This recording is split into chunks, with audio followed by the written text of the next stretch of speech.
Okay, well, good Wednesday morning, Jet fans. It is January 22nd, 2020, 11:24 a.m., and we are in what I call the waiting week, the boring week, the where's my football week of the year. Now, of course, it would be a little different if we're waiting for the Jets to be playing on February 2nd, because I don't even think that anticipation would be able to be handled. But this is your week in between championship week and the Super Bowl, where the Pro Bowl is being played on I believe on Sunday. So there's not a lot going on. Basically, all the coaching positions have been filled. There's been some coordinators placed. Jason Garrett has been named the offensive coordinator of the Giants, so he goes from the Dallas Cowboys, who is once NFC East rival New York Giants. I think that's a nice little pickup for the Giants. He will help Daniel Jones. He had Prescott and Zeke Elliott. Now he'll have Saquon Barkley and Daniel Jones to work with. They do need some wide receivers on that team. Keeping with football before we go into the games from this past weekend, uh, NFL class of 2020 was named. Unfortunately, um, Joe Klecko was not named to it. It's literally a head scratcher. He was a Pro Bowl All Pro player at three different defensive line positions. He was part of the New York Sack Exchange in the '80s. He is still part of the organization. Um, and if anybody deserves to be in from that era, you could say Free McNeil, you could say Al Toon, you could say Wesley Walker. Joe Klecko is the name I think that needs to be in there. And the New York Stock Exchange, along with him, with Gastineau, Marty Lyons, and Abdul Salam, were what the the Ravens were in 2000, and what the 49ers, I guess, hope to be. I will never say they were the 85 Bears because really there's only one 85 Bears led by Buddy Ryan and Mike Ditka. But a Jet was named, and Winston Hill, who played with the Jets from 1963 to 1976, he finished his career with the Rams, just like Joe Namath in 1977. He went to the Rams. He started 122 games in that span. He played in 198. He was an All Pro for the AFL. He was on the Super Bowl winning team for the New York Jets in Super Bowl three. He was a left tackle, which means he was Namath's blindside protection. And knowing Namath's knees and his health, and the way he played, coming off, partying at night, he needed all the protection he got. So Winston Hill, a New York Jet, will be placed in the NFL Pro Football Hall of Fame this August. Last year was Kevin Mawai. This year, Winston Hill. So congratulations to Winston Hill and his family. It's a great accomplishment to make the Pro Football Hall of Fame. It means that you were acknowledged and appreciated and recognized at what you did. Now, again, keeping with the same theme, before we go to the championship game reviews or quick recaps, yesterday the Major League Baseball Hall of Fame announced its 2020 class, and I have to say there is still that star of Barry Bonds, Roger Clemens, Sammy Sosa, Mark McGwire, and the whole steroid thing. I personally feel if you're cheat if you're cheating, you don't get in. Now, if you were a 400 hitter prior to taking steroids and you became a 500 hitter or a 450 hitter, it really how much did it increase you? No, you were a great player prior. Um, but if you go from being 120 pounds to being this 225-pound muscle built guy hitting the ball, 700 feet out of the park into the water, then definitely the performance enhancement drugs did their job. And I think that that was not ethical. I don't think that that was something that should get you accolades. Barry Bonds, you can never take away his home runs. You know the argument yesterday was, he got up 3 or 4 times in a game. He probably saw 1 or 2 pitches per game that he could actually swing at. Rest of the time, he was being intentionally walked, and he would hit one out. Yes, I give him credit for that, but there's a reason why they were pitching around you. There's a reason why you were seeing 2 legitimate pitches thrown to you, and the rest roll out of the strike zone or unhittable or intentionally walked because of your PEDs and because of the help it gave you. Um, Now, if they get in, they get in. If they don't get in, they don't get in. That would bother me either way. But that's just my feel on it. There will always be an asterisk in my head against them, just like the Patriots with their cheating. There'll always be that. Well, the Patriots went to the Super Bowl 9 times, won 6 times, but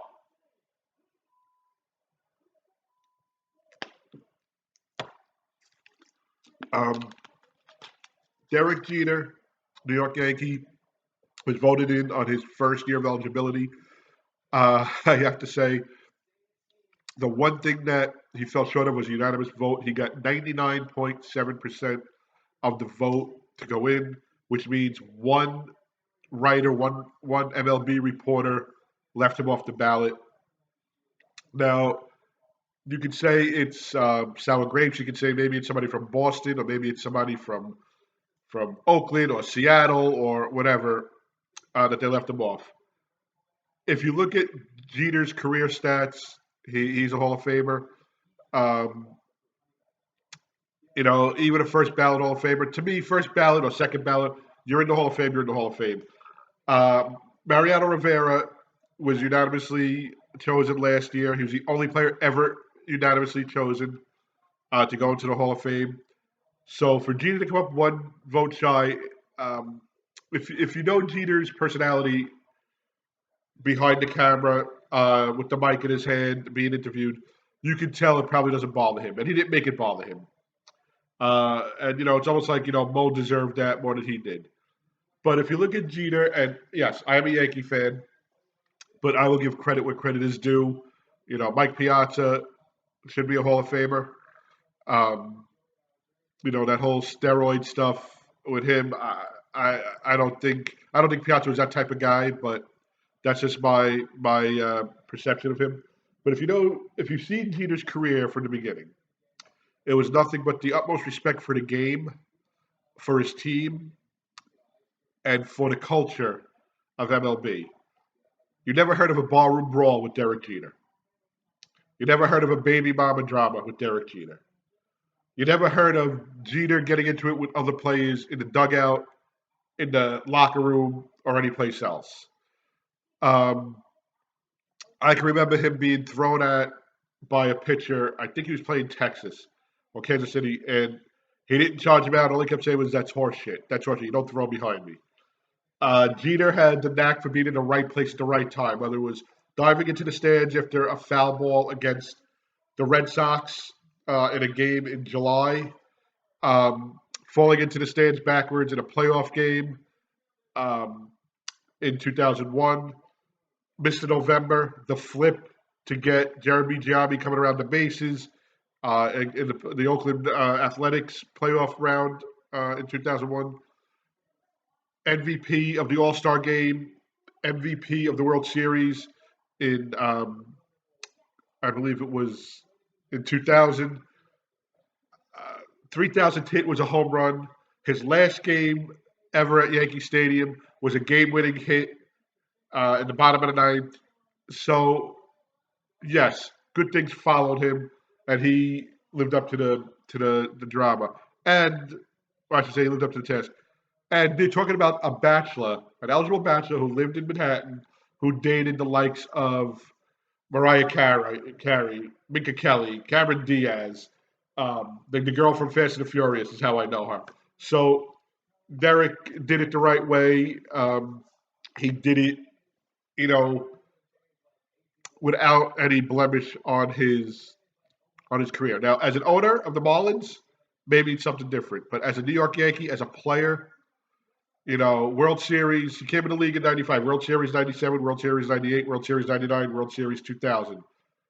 His first 4 World Series he won. 2001, of course, they lost. 2003, they lost. And then 2009, they won.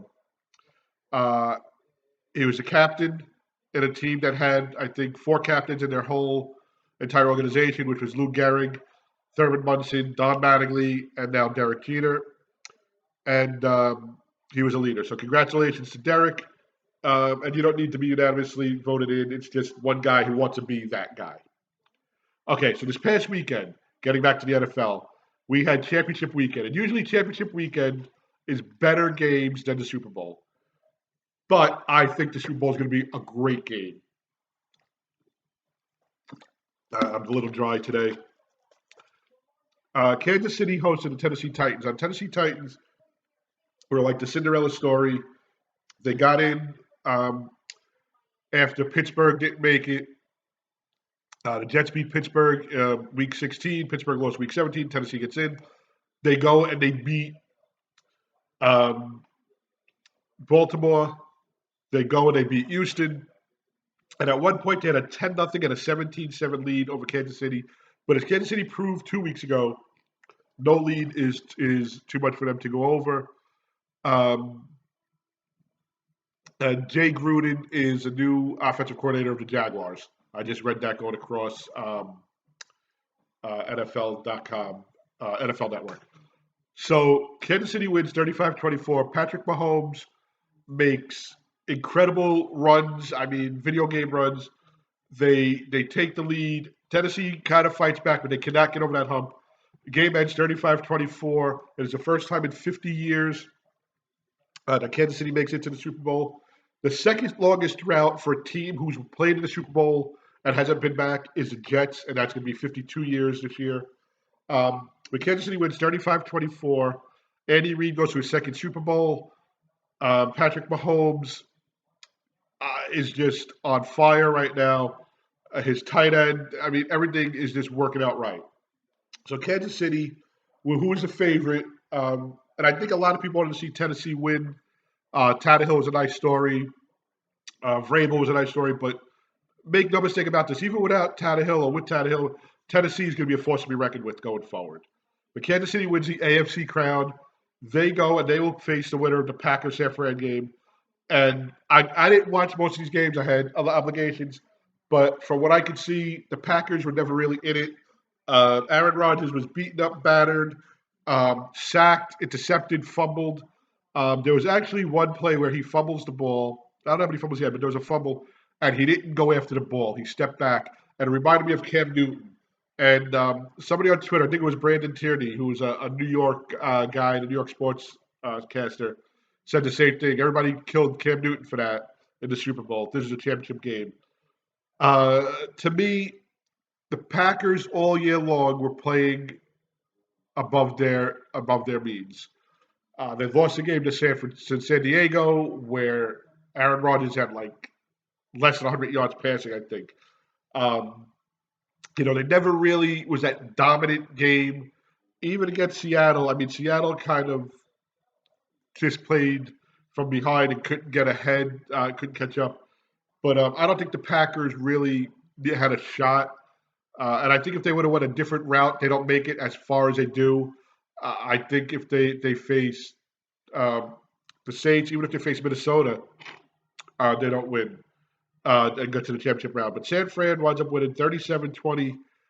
Their running back had 4 touchdowns. And this is a running back who was actually on the Jets and never played it down. He was on a few teams. I think he was on 4 or 5 teams. Never played it down until he came to San Fran. Bosa is just incredible in his rookie season. And San Fran wins 37-20. So the 2 home teams win. Before the season started, I liked Kansas City to go to the Super Bowl. San Fran last year didn't have a great year, but they did come on late with Garoppolo, or Garoppolo, whatever you want to call him. And I thought they'd get far in the playoffs. I didn't think they'd make the Super Bowl. They did. They ran the table and did it. So it'll be Kansas City, San Fran in Miami on February 2nd. I just think it's going to be a wonderful game. Um, and I don't think it'll be like last year, a very low score game. I think it'll be a tight game. Excuse me. I'm just full of a cold and allergies today. I'm not going to give a score yet. I'm leaning towards Kansas City winning. I'm rooting for Kansas City because of AFC.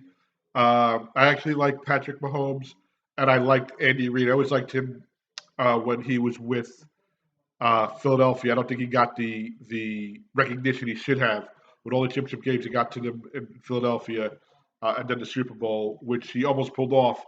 But Donovan McNabb was actually sick that Super Bowl. But Kansas City, San Fran, that is your Super Bowl matchup for Super Bowl 54 in 2 weeks in Miami. And just to show you the betting world right now, between FanDuel and DraftKings and whatnot, I'm listening to WFAN before I do this video, and there's actually now the halftime show is J Lo and Shakira, and a lot of it is because I believe the Latin influence down in Miami and J Lo and the club scene and whatnot. There is actually odds during the halftime show if Alex Rodriguez makes it on TV. Not part of the show, just camera catches Alex Rodriguez at one point. You're getting 3-1 odds. Okay? So for every 100 you put down, you're getting 300. Alex Rodriguez is a media whore. And I think I'm going to take part of that bet. There was also another one. There's a J-Lo commercial, and it was who's in the commercial, who's featured first, Alex Rodriguez or DJ Khaled. And I think it was like minus 280 for DJ Khaled and plus 300 for Alex Rodriguez. So that's just, the betting that's going on now. Those are the odds. They're betting on everything. So we'll get to that in 2 weeks. Jets, I wish. It's KC and the 49ers. KC and San Fran in the Super Bowl. Pro Bowl is this week. Jamal Adams will represent the New York Jets in the AFC. And that'll be it for football for a little bit. We'll leave it at that for now. We'll do a video next week, unless there is major development within the NFL or with the Jets.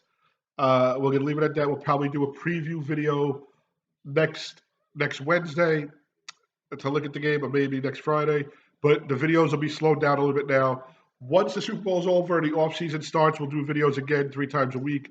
I'm also going to be doing the top 10 or the top 20 games that changed the future of the Jets. Whether it was a win or a loss or a coaching decision or a GM decision, we'll go over that. And for you who follow this team for years, you'll know just what I'm talking about, the experiences I'm talking about.